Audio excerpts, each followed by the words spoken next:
Hello, everyone. Welcome, and thank you so much for taking the time to spend with me today to learn about healthy habits to protect against cold and flu. My name is Angie Pereira, and I am the Care Services Director in Wisconsin with the ALS Association, and I'm a neuroscience nurse by trade. I've been a registered nurse for a little over 20 years, and I've worked specifically with the ALS population for the past decade, both in my position here at the association and at the Milwaukee VA as the ALS clinic coordinator and case manager. I've also worked in cardiac units, internal medicine, primary care. So I've gained some knowledge over the years, and I'm hoping these knowledge and tips will be helpful in helping prevent against cold and flu. The first thing that I would like to highlight is why are individuals with ALS at higher risk for developing respiratory complications from a cold or the flu. Individuals with ALS may often experience a wide variety of challenges that are directly related to weakened swallowing and respiratory muscles. And these symptoms can include difficulty managing saliva, coughing, so inability to cough or a weakened cough, and clearing secretions. Even without an infection, it can be hard enough for individuals with ALS to take a deep breath, cough effectively, and deal with these secretions. With a cold or the flu, these challenges are magnified as the mucus or the secretions can become thicker, the cough can become more severe. This can include fatigue, dehydration, and fever, and all of these can compound the difficulties and increase the risk for complications. With a respiratory infection like pneumonia, which a cold or the flu can develop into if not treated effectively, it may take more than an antibiotic to treat the infection, and frequently an individual with ALS may need to be hospitalized, not just to treat the infection effectively, but to help manage coughing, breathing, and dehydration.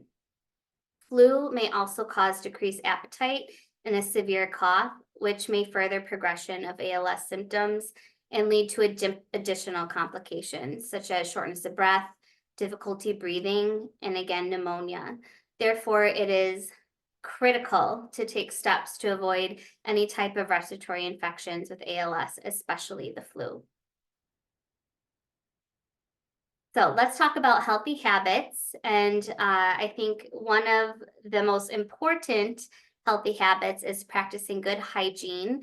And I think we all learned very young, probably kindergarten, how important it is to wash our hands. Not only is it important to wash our hands, but it's the quality of the hand wash. It's recommended that washing your hands be a minimum of 20 seconds. So that's singing happy birthday to yourself or twinkle, twinkle, little star. And it's making sure to have warm running water, soap, and then vigorously rubbing not just your fingers and your hands, but in between your fingers, your fingernails, behind your hands. This PowerPoint is going to be sent out after this presentation, and where it says wash your hands in blue, that's a video that will show you how to properly wash your hands. So I want to be mindful in mentioning that it might not be possible for some of us to wash our hands or have the mobility to get to a sink or to the bathroom to wash our hands. In those cases, a caregiver can help wipe your hands for you, whether it be with a warm soapy washcloth or they have those wet ones, those antibacterial hand wipes, hand sanitizer.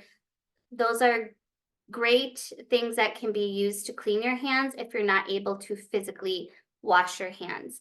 It's important to note that if your hands are visibly dirty or grimy, hand sanitizer won't be effective in removing the bacteria. So in that case, you definitely want to wipe them off. But it is so important, even if you're not physically capable of washing your hands or even using your hands, that they're still getting clean, because bacteria can still be transferred from a loved one or your environment. And so it is so important that no matter what your ability is, that your hands are kept clean. If you require assistance for any type of personal cares, which would be dressing, bathing, feeding, it's so important that your caregiver, whether it's your spouse, a friend, a hired professional, they wash their hands not only before offering their assistance and their help, but after. And also, don't forget to wash your hands before and after preparing food. It's also beyond critical that any type of caregiver or someone assisting you wash their hands before and after using respiratory equipment. And that would be an oral suction machine, non-invasive ventilation like a BiPAP machine, cough assist machine, handheld nebulizer.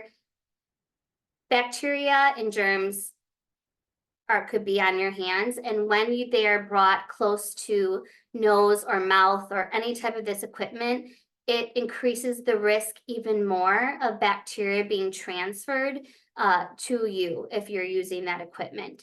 So please be mindful of washing if you're the caregiver, the one assisting your hands before and after. And if you are the person receiving the help, don't be afraid to say, hey, did you wash your hands? Because it's going to help prevent any kind of germs being transferred to you. So more healthy habits is not only hand hygiene, but hygiene in general. So keeping your skin clean, dry, and hydrated. People, I think, assume in wintertime that their skin doesn't get as dry because they're not out, it's not as hot out, but actually forced heat, forced air from our furnaces dry us out even more.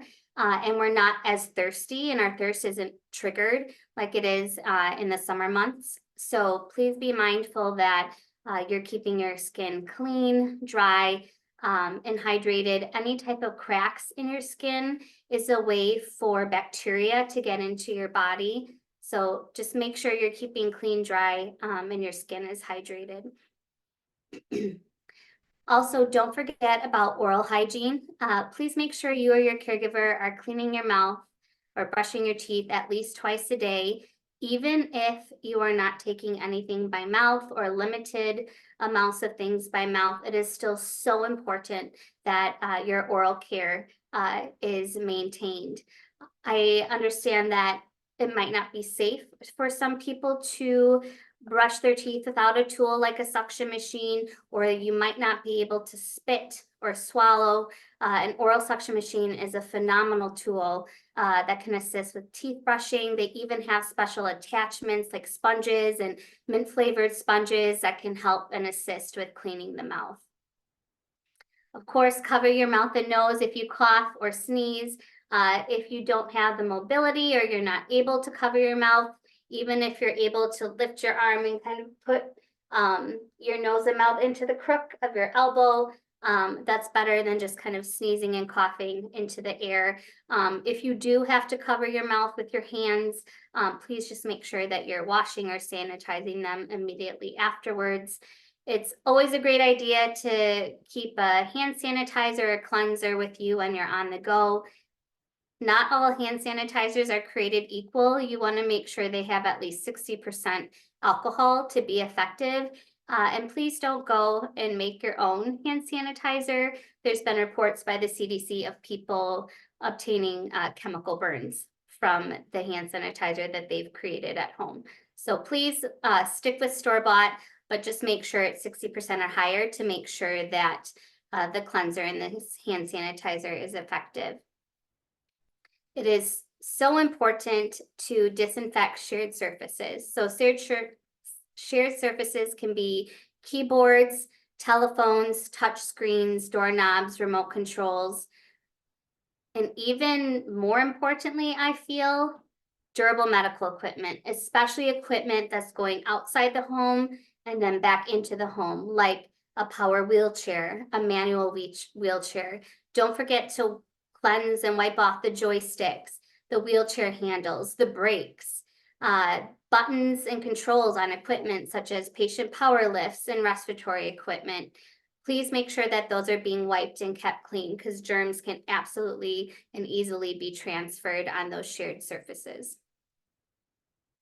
So talking about shared surfaces and healthy habits, keeping it personal.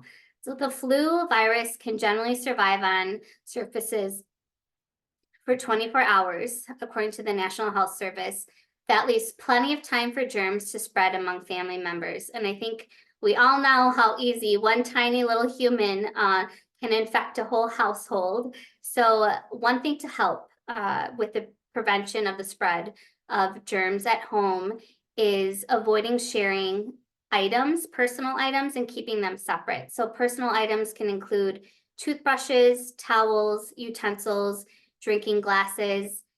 So wash these contaminated items, but things like toothbrushes, once you're well, throw it out and get a new one, because it might be that that toothbrush that you used or any kind of oral care product that was in your mouth when you were sick could contain germs that could reinfect you. So please make sure that if you're using any kind of item like a toothbrush when you're sick, to toss it out and get something new.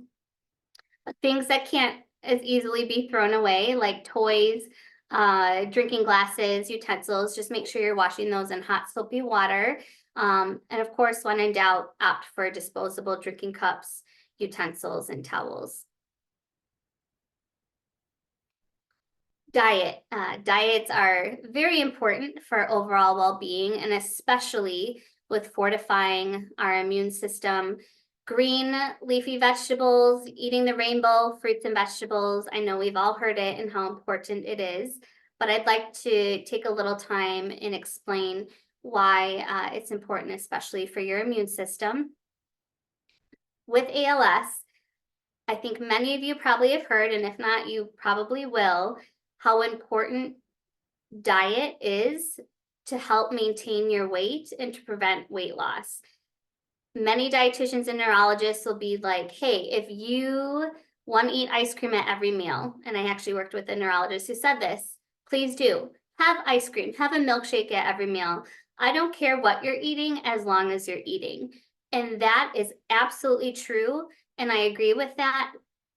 But eating in that way, you're not getting those micronutrients, which are minerals and vitamins, to help fortify your immune system and your overall wellness. So there are ways that we can incorporate minerals and vitamins into our diet while still getting those, they're called macronutrients, so fats, proteins, and carbohydrates. They're all needed to maintain a balanced diet. Green leafy vegetables are phenomenal and so rich in vitamins and helping to support a healthy immune system. I do understand that if you have difficulty chewing or able to safely swallow, that raw vegetables especially can be a choking hazard. So a good thing to do to soften them would be to cook them or blend them into soups and stews, which is perfect for this time of year, or even smoothies. I'm guilty. I have to work on incorporating more green leafy vegetables in my diet. And one way I do that is throwing a couple of handfuls of spinach in a smoothie. You can't taste it, and you get all the great benefits of the spinach.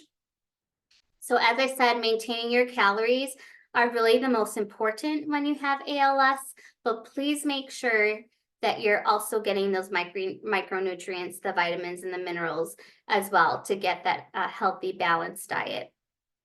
It's important to note that if you have a feeding tube and you receive supplemental nutrition through your tube, that you talk to your dietitian to ensure that the formula you're receiving is fortified to support your immune system. There are so many types of feeding tube formula, and they are all made to help support an increase of calories, and that supported those macronutrients, the protein, fat, and carbohydrates, but they're not all created equal. And so I would check with your dietitian to make sure that your specific formula is fortified with micronutrients, with vitamin and minerals to help support your immune system. And if it's not, or you're not able to, there are liquid forms of multivitamin that can be put through your tube. So I would absolutely talk to your dietitian and then neurologist to see if that might be an option for you. So we're talking about green leafy vegetables, they're eating the rainbow. The two most important vitamins that you can find in green leafy vegetables in the rainbow that help support the immune system are vitamin C and D. While there is no evidence that vitamin C can reduce the severity or length of an illness, studies have shown that it can assist the immune system in warding off colds and flus, especially in those who have chronic stress.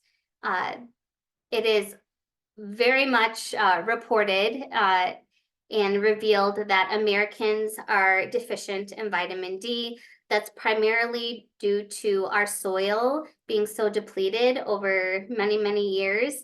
And so even if we are eating the rainbow and eating these green leafy vegetables, there aren't as many vitamins and minerals in our fruits and vegetables as there used to be. Also, vitamin D requires lots of sunlight. So especially in the Midwest in these winter months, we're not getting our vitamin D as much as we wish we could. So there are lots of ways to get vitamin D, whether it be through egg yolks, mushrooms, tuna, beef liver. I don't know many people who eat beef liver, but if you like it, it's high in not only vitamin D, but iron, which is good for your red blood cells and energy. And of course, like I said, the dark green leafy vegetables. There is a simple blood test that can be drawn by an order by your primary care doctor to see what your vitamin D level is at, to see if you would need supplementation. I would not suggest going out and buying vitamin C or D without talking to your primary care physician first. It's safe to get these vitamins within the foods that we eat, but if you're adding additional supplementation, absolutely talk to your primary care physician and or neurologist first to ensure it's safe and beneficial for you. These vitamins, whether it be C, D, or a multivitamin, come in tablet form, chewable form, and liquid form that can be drank or put through a feeding tube. So there's absolutely ways to supplement and help fortify your immune system, but just please make sure you talk to your doctor before buying anything over the counter. Another very healthy habit, sleep. And I think sleep is much easier talked about than done. Getting enough sleep, getting adequate sleep is so important, especially if you've been exposed to a virus. In a study, healthy adult participants who slept a minimum of 8 hours each night over a 2-week period showed a greater resistance to a virus. Those who slept 7 hours or less each night were about 3% more likely to develop the virus after exposure. One reason is because when we sleep, our body creates this awesome type of protein that helps our bodies fight infection and regulate our immune system. If you have trouble sleeping due to cramping, pain, difficulty breathing, anxiety, or insomnia, please reach out to your neurologist, as there are treatments to support your quantity and quality of sleep. I understand there are many people with ALS that suffer from inadequate sleep, difficulty sleeping, insomnia, due to the reasons that I just mentioned: pain, cramping, anxiety, difficulty breathing, and there are so many treatments available to help support you, from possible very safe muscle relaxers to take at night to help with any muscle cramping or pain. And a side effect of muscle relaxers is actually drowsiness, so you kind of get 2 for 1. There are very safe low dose anti-anxiety meds and insomnia medications that can be prescribed if you're having difficulty with anxiety or overthinking, or just inability to sleep at night. There's non-invasive ventilation, a BiPAP machine, which is phenomenal in helping people sleep when they have difficulty breathing or they're not getting enough oxygen. If you're having, again, pain, there's wedges and special pillows and braces that can help with positioning so you can sleep more effectively and be in less pain. So please advocate for yourself. If you have a caregiver and you need them to help you advocate, please reach out to your neurologist, because your sleep is so important, not only for your immune system, but for your overall well-being. And it will really help with your quality of life and decrease any excessive daytime fatigue, and help you enjoy the things that you like to do during the day. Another thing I think that's easier talked about and said than done is keeping calm, but maintaining stress levels and keeping calm is an absolutely healthy habit for overall wellness. For years, doctors have suspected that there was a connection between chronic mental stress and physical illness, and finding an effective way to regulate personal stress may go a long way towards better overall health, according to a 2012 study by the National Academy of Sciences. They recommended practicing yoga or meditation to relieve stress. Cortisol actually helps the body fight inflammation and disease, and cortisol is a stress hormone that is released under stress. But it is counterproductive under chronic stress because having cortisol within your system triggers our fight or flight.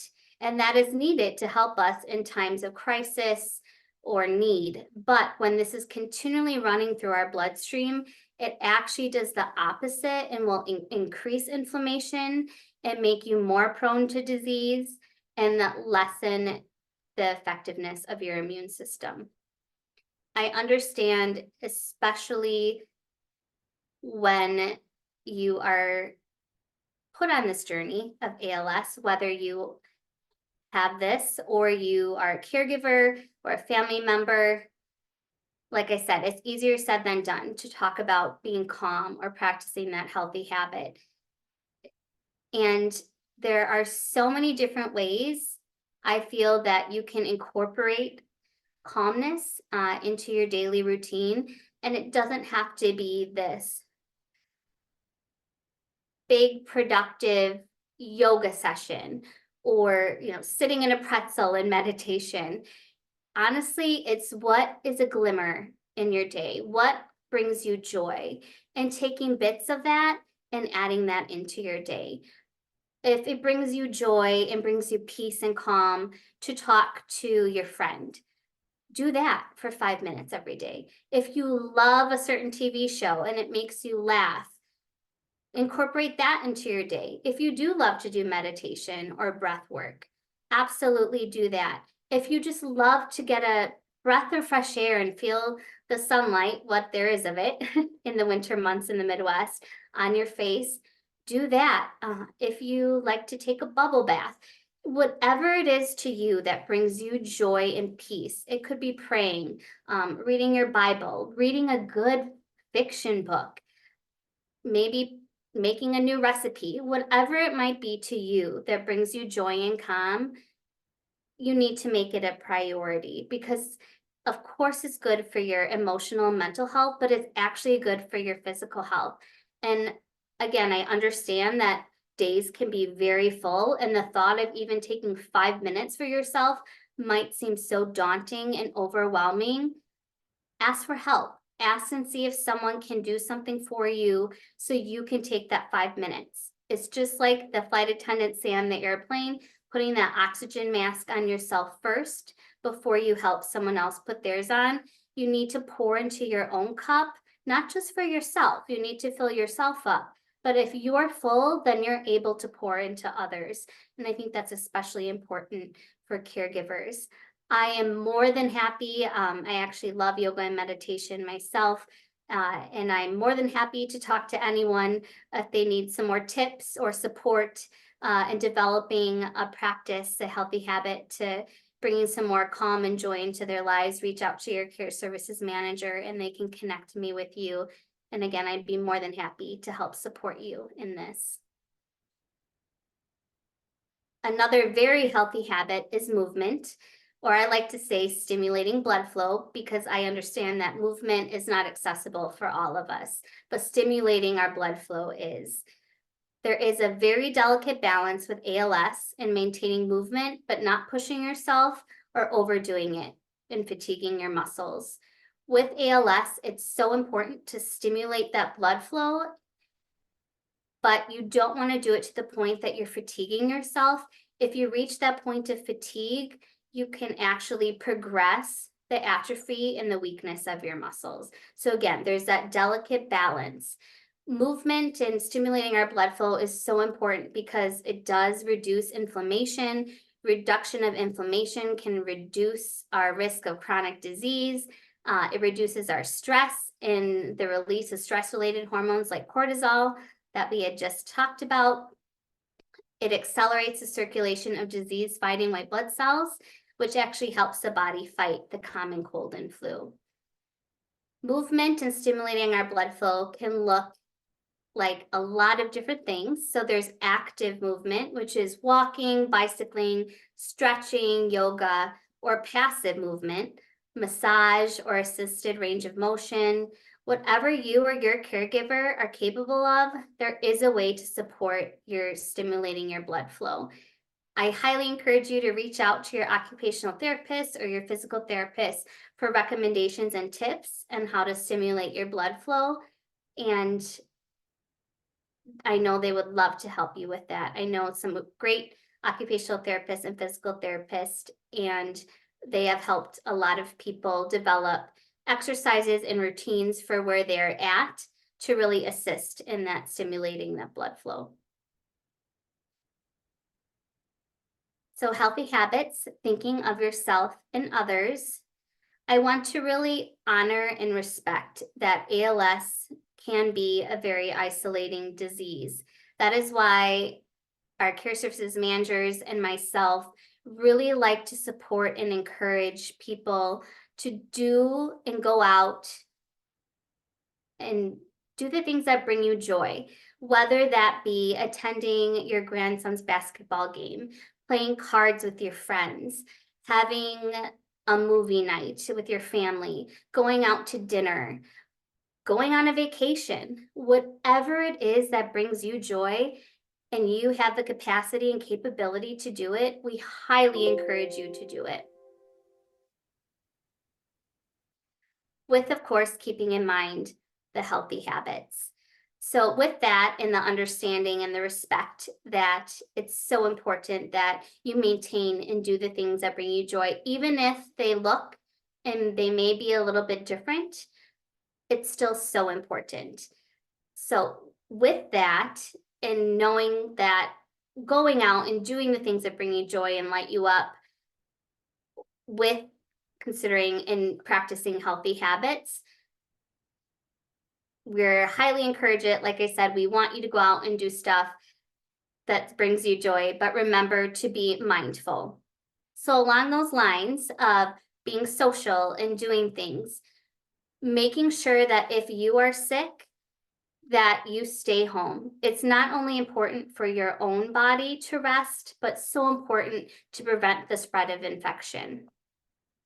We do understand that telling family and friends who have cold or flu symptoms or who are sick to not come over can be very difficult, especially if it's a holiday or a special gathering.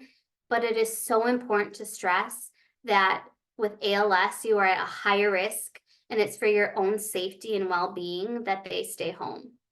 Your ALS Association Care Services managers are here to help support you in these conversations, so please don't hesitate to reach out if you need a little extra support in having these conversations with your loved ones and your family.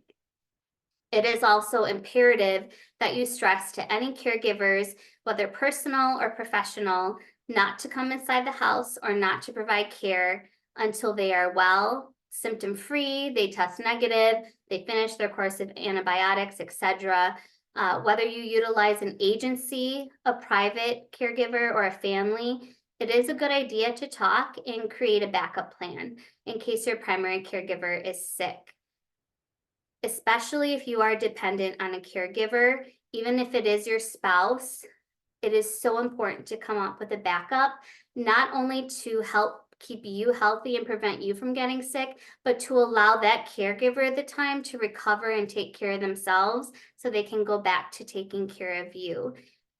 And that might look like reaching out to a friend, a different family member, someone at church, just someone you know that if you need someone as a backup, you can call them. And if you do utilize an agency, they'll absolutely, it is their responsibility to provide a backup.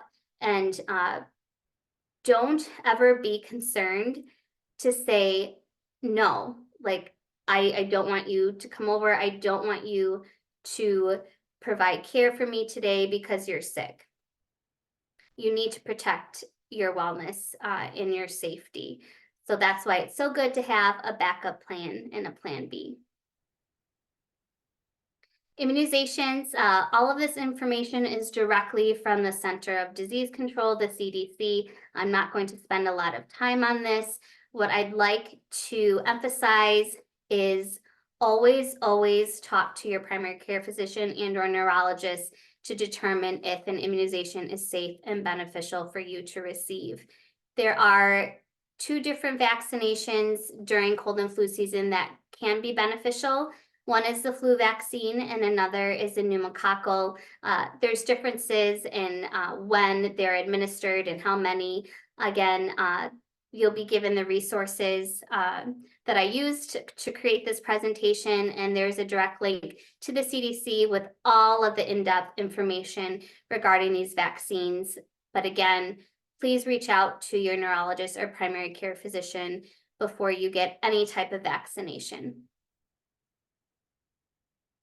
I wanted to take a little time and I talk about identifying your symptoms. I think that's important to know what they are so you can keep yourself distanced if someone is having these symptoms, and then also so you can monitor yourself so you know when to reach out to your physician. It's important to realize that the flu, cold, COVID-19, or RSV, which is primarily seen in children, but it can be diagnosed in adults. These are all conditions that can mimic each other and symptoms do overlap. So cold, generally, you'll have congestion, a runny nose, postnasal drip, chronic cough. A flu will typically have the above cold symptoms as well as high fevers and body ache. COVID-19 can have all of the above symptoms, and then in addition, brain fog, fatigue, and weakness. And then RSV, again, that's primarily in children and is a very specific high-pitched wheezing and difficulty breathing. So again, you can have many of these different symptoms and it could be one thing or the other, but this is just kind of for your general knowledge. So ALS and respiratory infection. The first and most important approach for an individual with ALS is to do everything you can to prevent a respiratory infection. Those are all of the healthy habits that we've discussed so far in this presentation, and I'm going to talk about a few more things that are specific with ALS. Your airway needs to be kept clear and your lungs expanded. To do this, you need to prevent as many infections from bacteria and viruses as possible and head off infections from aspiration of mouth contents, which can be saliva, food, or drink, into the lungs. Aspiration is when you swallow and instead of saliva, food, drink going down into your trachea, which leads into your stomach, it goes down into, your esophagus, which goes down into your stomach. I was like, that's not right. Your esophagus that goes down to your stomach, but where it belongs, it goes down into your trachea, into your lungs. And when these foreign substances go into the lungs, it can actually breed into bacteria and cause pneumonia. So keeping the lungs expanded may involve non-invasive ventilation like a BiPAP machine and also exercises for your respiratory muscles. People with ALS who have trouble dealing with their secretions and saliva when they are healthy are likely to have real challenges managing if they have a respiratory illness. It's important to talk with your neurologist about medications and treatments that can reduce drooling and the buildup of saliva in the mouth.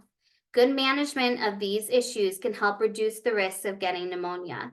People with bulbar ALS are especially prone to these issues, so please be proactive and talk to a neurologist even before you're sick about ways to support the expansion of your lungs, whether that be a BiPAP machine, a cough assist machine, or ways to help assist with reducing your saliva buildup or drooling, which can be an oral suction machine. And there are lots of different treatments, from medications to Botox to there's transdermal, so skin patches. There's many different treatments that can help support the excessive drooling. And it's best to get on top of that before you're sick.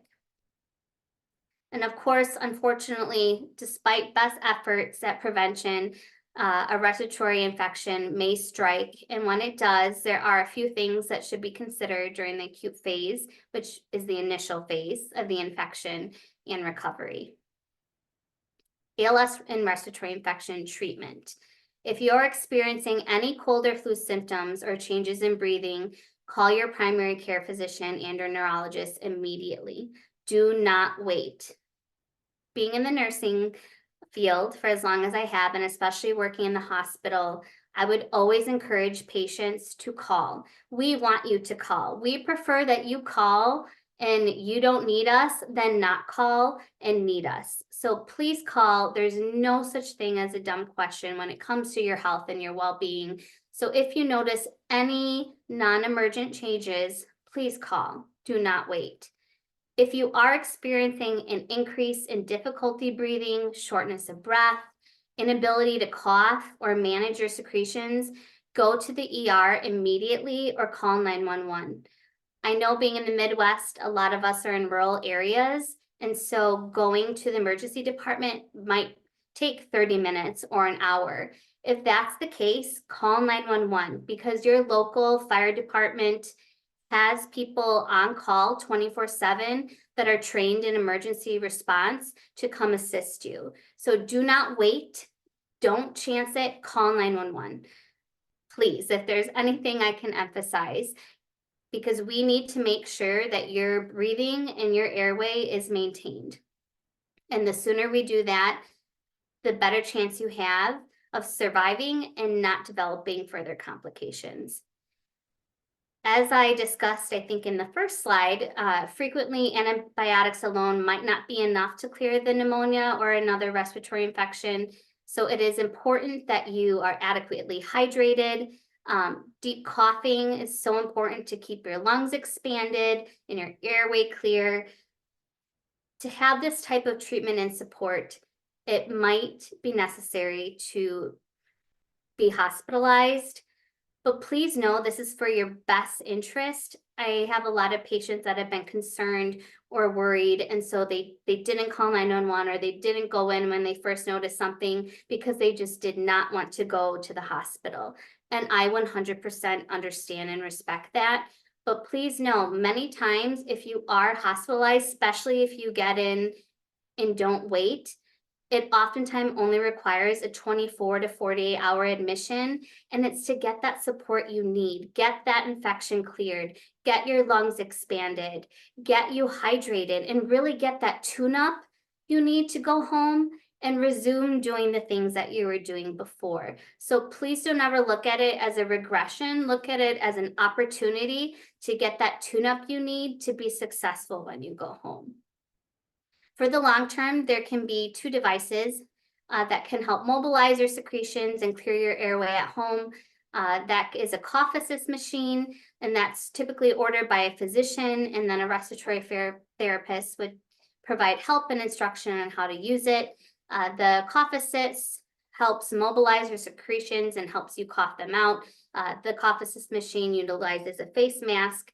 There is also an external vest that vibrates, and this helps to release tenacious mucus, which is that really kind of sticky, thick mucus that's almost impossible to get out of your lungs on your own. This can be used in addition to a cough assist machine. Honestly, I don't see the vest ordered very often anymore. The cough assist machines do such an amazing job that they tend to only be prescribed. A handheld nebulizer with albuterol is also a phenomenal way to open up your airway. Oral suction machine is great to help maintain those secretions that are in the mouth. So please talk to your neurologist and or pulmonologist if you think that you might benefit from any of these. And again, these are phenomenal tools and it's best to have them before you need them. There's also mucus busting medications such as Mucinex. It helps thin secretions, both nasal and secretions that are in your lower, I should say upper and lower airway secretions.